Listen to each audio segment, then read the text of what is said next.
Hey there! I'm Rachel from the Classroom Nook, and in this video, I'm sharing my favorite tool to spark instant engagement with your students in a 21st century classroom. They're called Lincoln Think Digital Learning Guides, and teachers everywhere are sharing with me how they have improved and increased their students' motivation when learning new content. But first, you might not be totally clear what a Lincoln Think is. So I'm just going to take a little time and give you a better idea of what this tool is and how it's used in the classroom. Let's jump right in. Lincoln Think Digital Learning Guides are PDF or Google Slide guides that students can navigate through at their own pace on any digital device. Inside the guide are slides and slides filled with images, videos, text, graphics, and more to help you teach new content to your students. The students can navigate through their Lincoln Think in any order using links that are already embedded throughout the guide. These links will take students from slide to slide without having to scroll through like you would normally in a PDF or a Google Slide. And sometimes they even take you outside of the Lincoln Think to websites for further exploration. The best part is that students can go at their own pace. With students working on individual devices, the teacher is freed up to monitor and assist students one-on-one. It complements a differentiated instructional format perfectly. You might be wondering how students are held accountable for their learning if they're working on their own on a Lincoln Think. Each Lincoln Think comes with a flipbook or a recording sheet that students fill out while working on the digital guide. These make for great finished products for students to show their learning. Don't have an individual device for each of your students? No problem. Lincoln Thinks work great even as a whole class or in small groups. Just project the Lincoln Think on a whiteboard for a whole class to see and invite students to help you navigate through it. You can watch videos and discuss the content as a whole group. But enough talking about Lincoln Thinks. Let's dive into some of my favorite Lincoln Thinks to show you exactly how they work.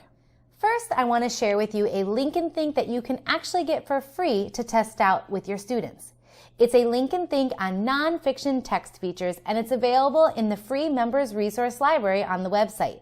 Just head to classroomnook.com/members-resource-library to grab it.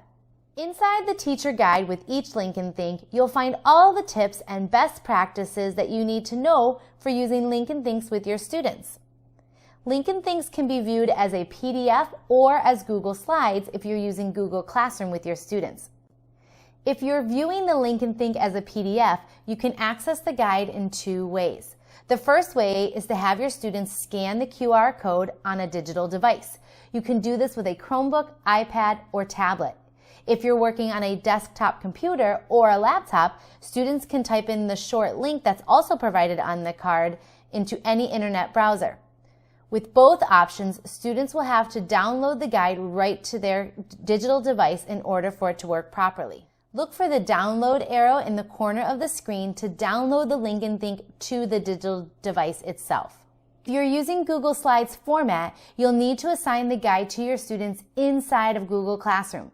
Inside the teacher guide provided with each Lincoln Think, you'll find a direct link that will allow you to make a copy of the Lincoln Think for your own files. From there, you'll be able to make a copy that you can then assign to your students. Be sure to have your students view the Google Slides in presentation mode.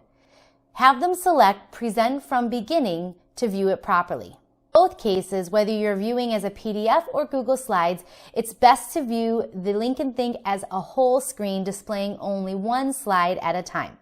All right, now for the good stuff. Let's look inside this free Lincoln Think on nonfiction text features.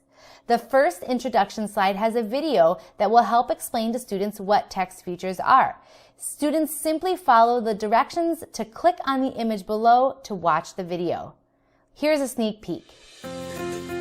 Hey readers, my name is Samantha and I'm reading this fascinating nonfiction book about frogs. I'm learning all about where they live, what they eat, and more. Take a look at this page in my book. Can you guess what it's going to be about without even reading the whole thing? If you guessed that it would be about life cycles of the frog, you're right. The author included this big red heading at the top of this page to to help the reader know what the section is going to be about.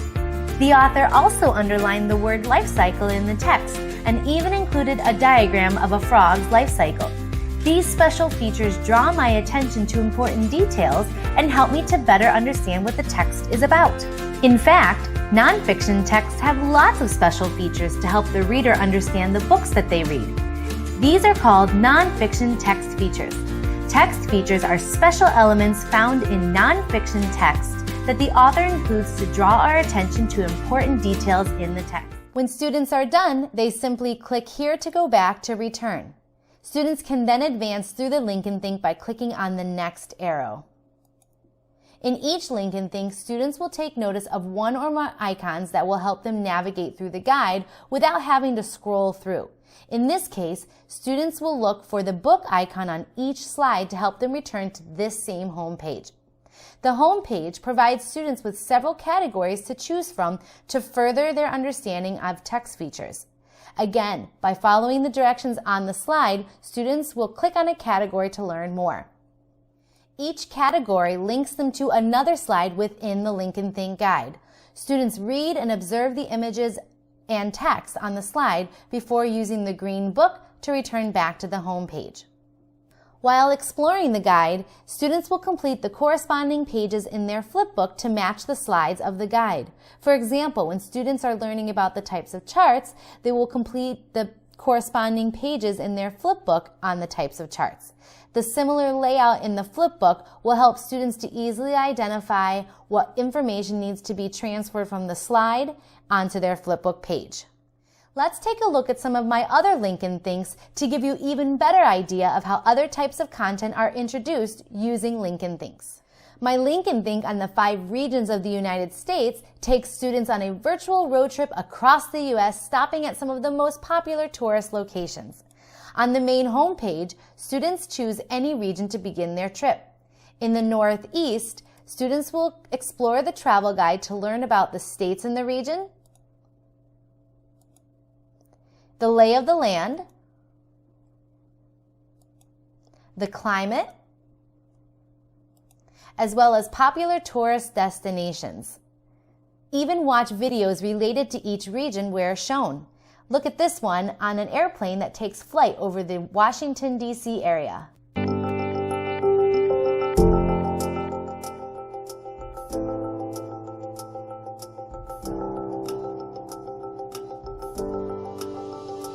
Pretty neat, right? Students love to see real pictures and videos of places that they may not otherwise get to visit in real life. Using the map icon, students can return to the home page and explore another region. Students can also learn about different wars using Link and Thinks as well, such as my Link and Think on the American Revolution. This Link and Think takes the form of an interactive timeline where students can work their way through the timeline of the war. Not only do students get to learn about major battles of the war, but they can also learn fun facts about the time period as well. Like, for example, students here can learn about cannons that were used during the American Revolutionary War. Students can learn all about people and places of the war, all in the click of a mouse or a tap of a finger. One of the best things about Link and Thinks is their ability to make even the most boring topics interesting. Take rocks and minerals, for example. Inside a textbook, the content might be bland to most students, but the Link and Think brings learning to life. This Link and Think, students can actually open up a virtual rock collection and observe each rock. They can also watch kid-friendly videos, like a video on how to build a model of the Earth. Our planet is an amazing place, but there are parts of it that no one has ever seen. Like where? Like in the middle. So fun, right? Suddenly, rocks and minerals become fascinating in a snap. Link and Thinks can be used for just about any topic in any content area, from learning about the major battles of the Civil War, to poetry, to going on voyages with early European explorers, to practicing measurement conversions. If you're looking for instant engagement in your next lesson, just add Link and Thinks from the Classroom Nook.